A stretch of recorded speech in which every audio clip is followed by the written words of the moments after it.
안녕하십니까. 오늘은 과거, 현재, 미래에 대해서 심도 있게 이야기를 해보고자 합니다. 과거를 검증하고 평가하여 거울로 삼고 다가올 미래를 설계해야 하는 이야기를 해보고자 합니다.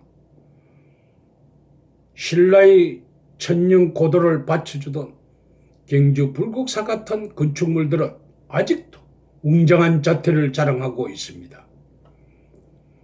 20년, 30년 만에 도시가 흥하거나 쇠퇴해 가는데 기나긴 세월 동안 어떤 위기가 발생할지도 모르는 그 환경 속에서 긴 세월을 잘 견디면서 내려왔습니다.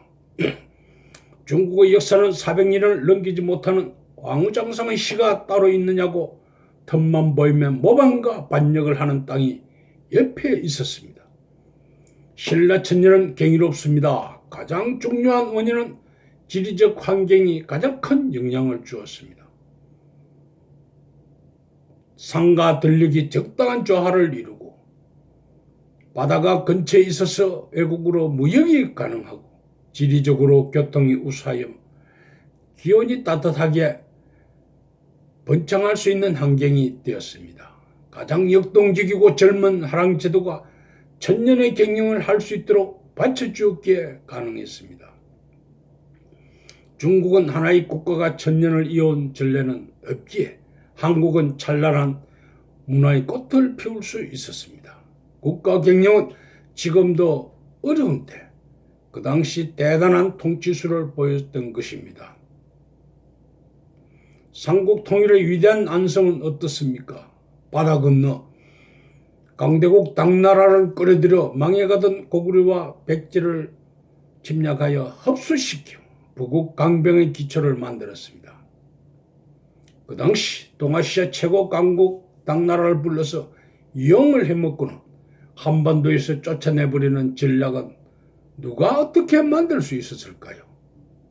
지금 중국, 북한, 소련, 일본, 미국 등이 힘의 각축장을 벌리는 지금 객변의 시대에 살아남는 제2의 고도의 국가 전략을 연구해 봐야 합니다.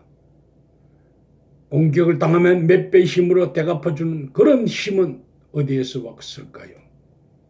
지금 일본은 백색 국가에서 한국을 제외하는 일본에 써먹을 수 있는 신라의 경영 전략을 한번 연구해 볼 필요가 있습니다. 그리고 조선은 어떻게 이어왔습니까? 이성계가 조선을 건국하고 또 벌정할 때 500년 후는 크게 쎄한다고 했습니다. 국군이다 하면 다른 데로 수도를 옮겨 하는 걸 알면서도 준비를 할 만큼 국가의 여유가 없었습니다. 500년 후의 다가올 미래를 어떻게 예측할 수 있었는지 선조들은 경이롭다고 할 수 있습니다. 500년이 끝나자 바로 1895년 조선의 국모가 경비가 가장 삼엄한 궁궐에서 일본 낭인들에게 맹성항우가 시해되는 중대한 사건이 발생했습니다. 국군이 다 한 걸 미래에 더 큰 위험들이 나타날 수 있는 걸 바로 알려주는 최초의 징조였지만 조선의 국력은 대비를 할 수 있는 힘이 약했습니다. 지구상에서 생겨났던 세계 역사는 모두 무력으로 다른 나라를 정복했습니다. 바다 건너편의 나라를 피 흘리지 않고 무력이 아닌 을사오적에 의한 한일 합방이 되었다면 5천년 이어온 거대한 나라를 일본으로서는 너무 손쉽게 큰 나라를 빨리 흡수해버렸습니다. 일본이 물러가면서 한반도는 일본이 상대하기 힘들다고 판단하고는 남북한을 분단시켜 결정적인 역할을 했습니다. 그리고 6.25 사변이 발생하면서 3년간 그 사이 일본은 제일 큰 이익을 창출하면서 세계 경제 대국 2위의 목표를 달성했습니다. 5.16으로 정권을 잡은 군부는 국가 재건을 하고 싶어도 돈이 없어 1965년 한일 청구권 협정을 맺어서 일본으로부터 유무상 차관 등 8억 달러를 빌려서 받아왔어. 한일 협력의 주관으로 포항제철과 서울 지하철 등을 건설합니다. 12.12 사태는 5.16 강조 민주화운동을 일으켰습니다. IMF가 닥쳐서 국민들의 겁모으기 등으로 경제 위기를 극복해 나갔습니다. 미국에 의한 미국발 금융위기를 다시 겪었습니다. 일본이 백색 국가에서 한국을 안보상 믿을 수 없는 나라로 규정해 버렸습니다. 한국은 지소미아 파기를 대응했습니다. 가장 가까이 할 일본과 돌아올 수 없는 길을 걸어가고 있는지 모르겠습니다. 한국의 대통령들은 너무 불쌍합니다. 대한민국 수립 후 7명의 대통령이 살해당하거나 구속되거나 탄핵당하거나 하야하거나 불명예스러운 수모를 당하는 등 정상적인 권력 이양이 아니고 객변의 시간들이 쌓여갑니다. 일본이 큰 위기를 만들어서 한국을 민족 말살 정책을 펼치고 분단시키고 경제 위기를 가했습니다. 세계 어떤 나라도 기나긴 세월 동안 피해를 주면서 같이 가야 하는 이런 사건들은 예사로운 일이 아닙니다.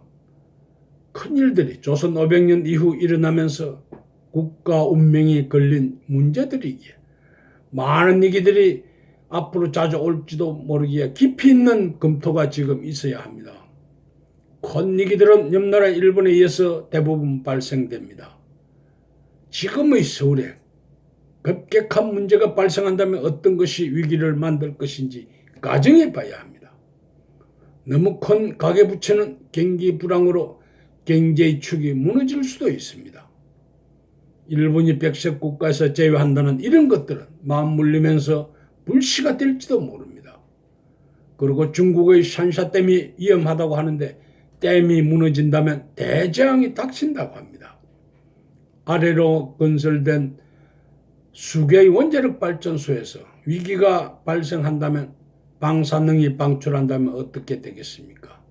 3일 만에 펜스풍을 타고 한반도 중부 쪽이 영향권에 들면서 차를 가지고 동시에 도로로 나온다면 어디로 탈출할 것이며 어디로 가야 하겠습니까? 어쩌면 집에 앉아서 날아오는 위험물질을 마셔야 할지도 모릅니다. 가정해보면 위기대응 시나리오를 세우면 더 위험할 수도 있을지 모릅니다.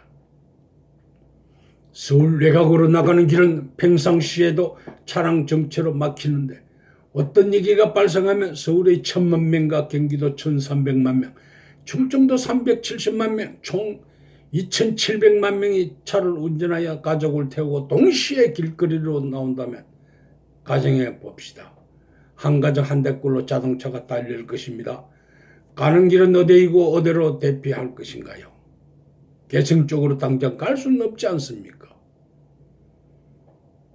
교통 설계는 지방에서 서울로 모여들게 길이 설계되어 만들어졌기에 29개 한강 다리를 통과하여 경부, 중부, 호남, 강릉 고속도로 쪽으로 나온다면 그 시간에 이미 충청도와 경기도에서 모든 고속도로를 차량들이 점령해 버렸을 것입니다. 인구 분산 정책은 미래에 발생할지도 모를 위기를 생각하고 국민의 안전을 위해서 반대를 무릅쓰고 실천을 해봐야 합니다. 지금까지 정부의 권력자들이 지방에 왔다가 임기가 끝나면 서울로 가는데 지방이 어찌 성장이 되겠습니까? 미국과 중국의 권력자들은 대단한 안목을 가지고 있고 무시무시한 힘을 소유했기에 지역 발전을 고르게 개발시킵니다. 미국의 워싱턴과 LA, 뉴욕 등 중국의 북경과 상하이 등 한국의 리더들이 상상할 수 없는 안목을 그들은 가지고 발전 가능성이 높은 지역으로 오랜 기간 국가관이 높아서 사심을 버리고 미래를 준비하고 있습니다. 이제는 우리도 미래 세대를 위해서 준비를 해줘야 합니다. 그것이 지금 살고 있는 세대들이 할 일입니다. 경청해 주셔서 감사합니다.